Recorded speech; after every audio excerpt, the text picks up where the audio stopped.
شيلة من كلمات أبو ليث النمر حسين العبال يهديها إلى أعز الأصدقاء في اللايكي، تعبر عن صداقتهم الوفية. أداء أبو بشير وأبو أسعد النصيري، وإخراج المهندس هشام الكوماني.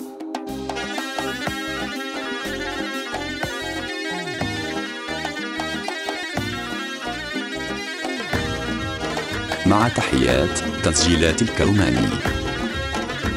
يا أبو ليث العبال يا بريد الاتصال، شل خطي والمقال لأصدقائي الغالين، يا حروف شاركي في بريد اللايكي، للنشامة باركي باسم الأصحاب أجمعين. الفتى عبد الحميد جنرال نشمي ويجيب منبع الجود هاكيد معدنه غالي ثمين.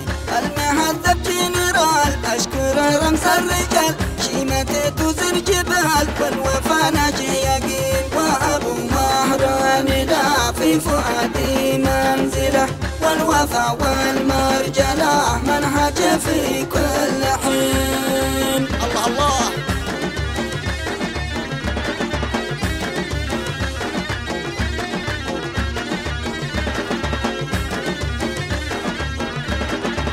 منبع الناس الكرام أشكره عالي المقام، له معزة واحترام في قلوب الآخرين، وبديع محترم هو جرد الأشم، أشكره رمز الكرام صاحب العقل السكين.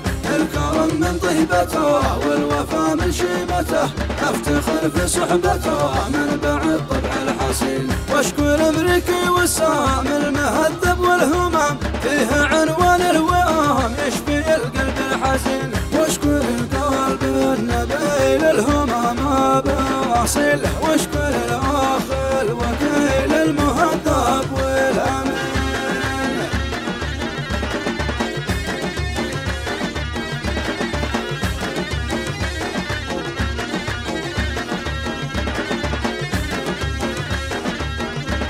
الفتى النشمي أمير صاحب القدر الكبير، أشكره شكرا كثير هو لنا الدرع المتين. واشكر النشمي عليه اليماني معتلي، واشكر الجد الهلي جوكر يافع الفطين. واشكر البعداني الجدي قدرك الجبل، واشكر الشهم البطل مارك صاحب ضنين. واشكر الجد الوثيق ذاكي بسام العريق، وبعث الشكر العميق نحونا دون يقين. يا اخوتي والاصدقاء يا نجوم الملتقى، والاخوه والنقاء بيننا طول السنين. يا قواميس العرب والثقافه والادب والصداقه والصحاب، طبعكم يا مخلصين. قدركم عندي رفيع يا دول القلب الوجيع، افتخر